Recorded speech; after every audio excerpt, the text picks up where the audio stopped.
Come on.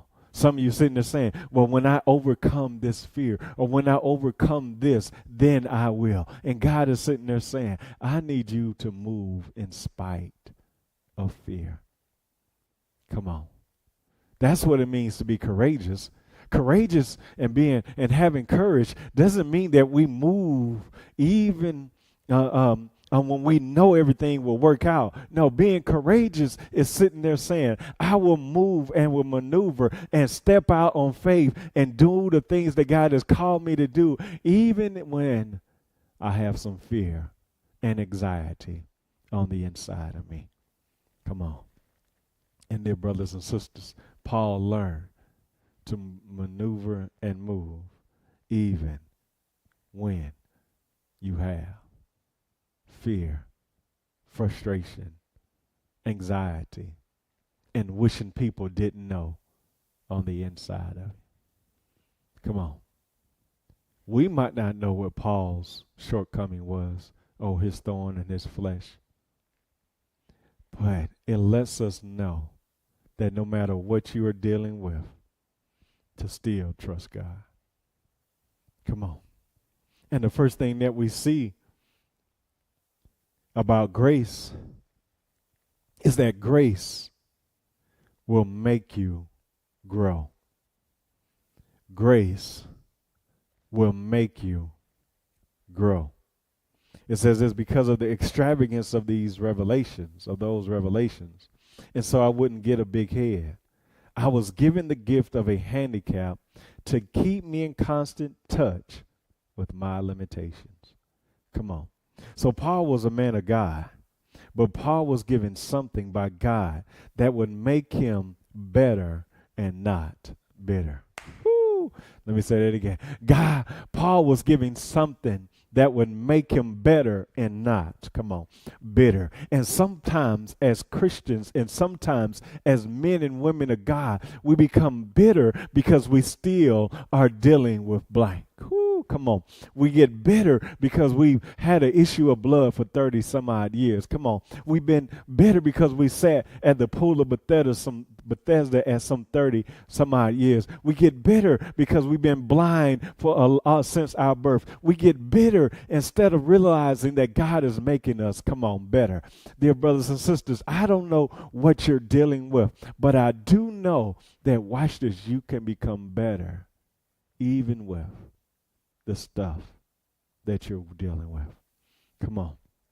Because when you go through things, are you saying to yourself that God is trying to make me better? Or are you walking around becoming bitter about your situation? Come on.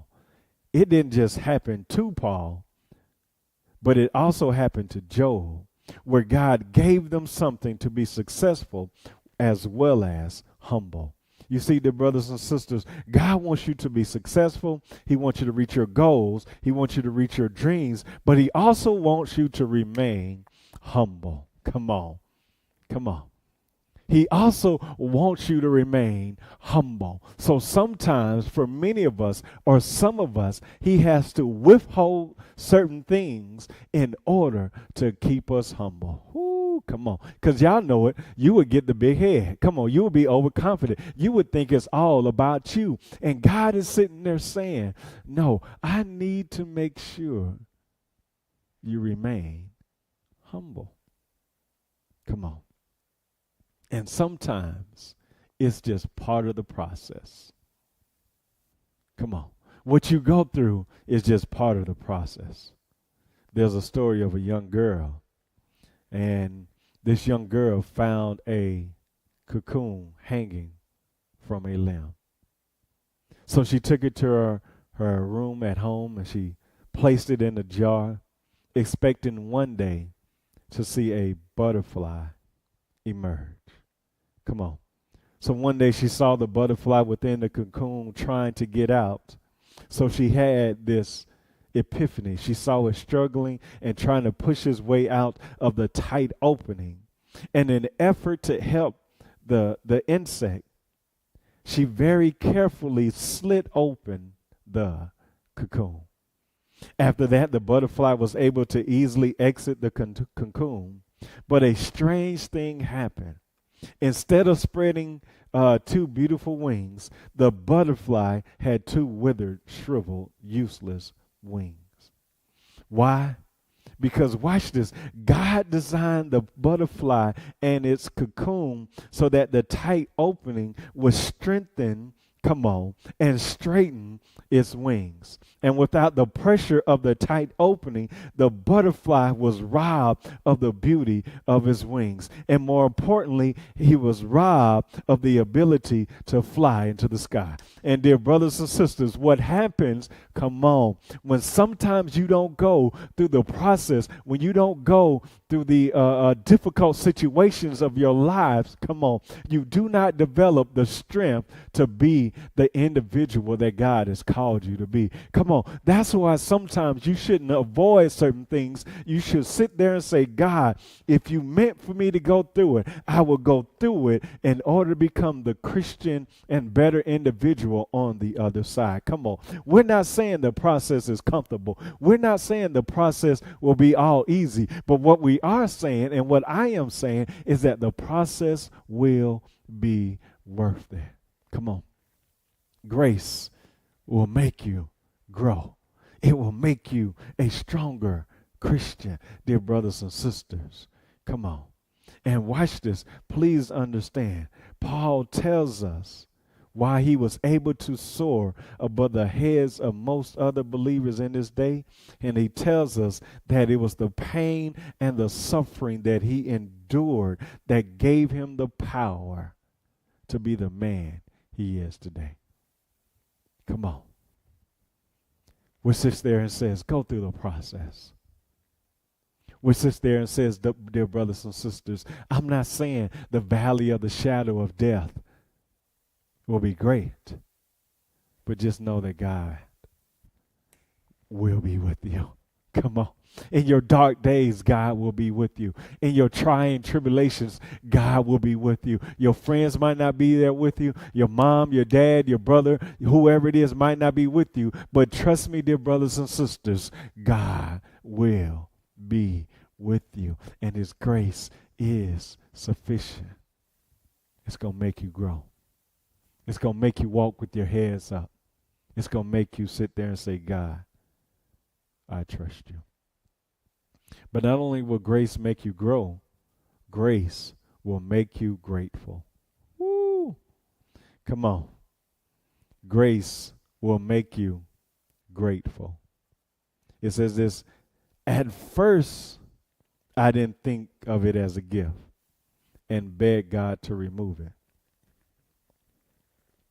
3 times I did that. And then he told me, my grace is enough. It's all you need. Once I heard that, I was glad to let it happen.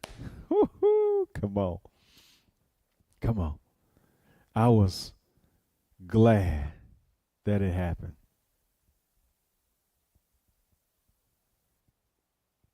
The definition of God's grace, according to Webster, is an act of kindness, courtesy, or clemency. Come on. And as I thought about this, I thought about it in a quick moment about Paul, how Paul forgot who he was talking to. Come on. In a moment, Paul sits there and says, God, I want you to take this away from me. Come on. Paul sits there and says, I want you to remove this. And Paul says, at first, he didn't think it would benefit him.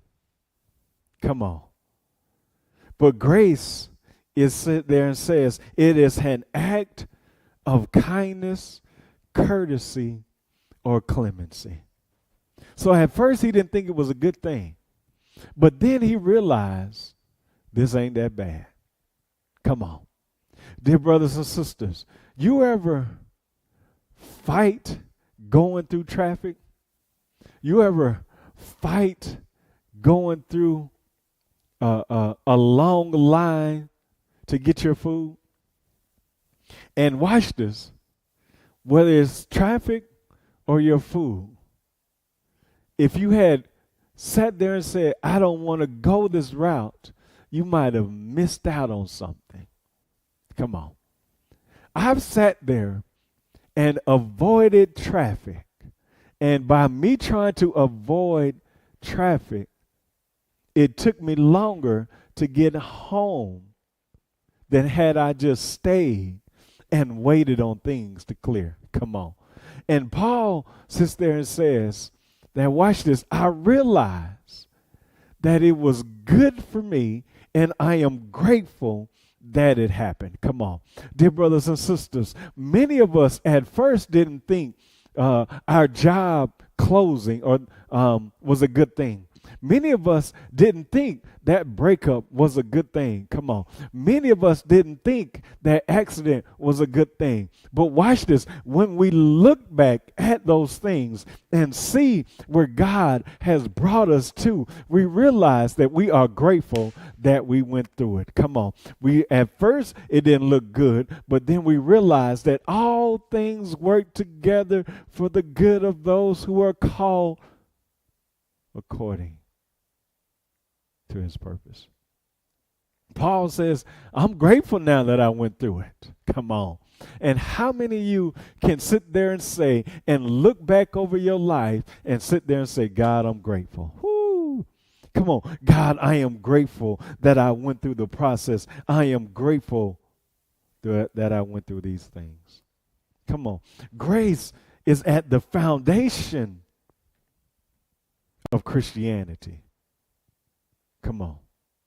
Grace is a reminder of the sufficiency of God. Grace sits there and says, God had our back. Come on. And dear brothers and sisters, what I want you to know is that God had your back. Are you grateful for the stuff that you went through? Come on. When many of us look back over our lives, we will appreciate things like never before. Come on. Throughout the Bible, dear brothers and sisters, men and women became better because they trusted God. Come on. I remember when David was a young lad. I remember when David was a little boy. Come on. We all remember about David fighting Goliath. But how did David get to that scene? How did David get to that camp? David ended up fighting Goliath because originally he was called to take food to his brothers.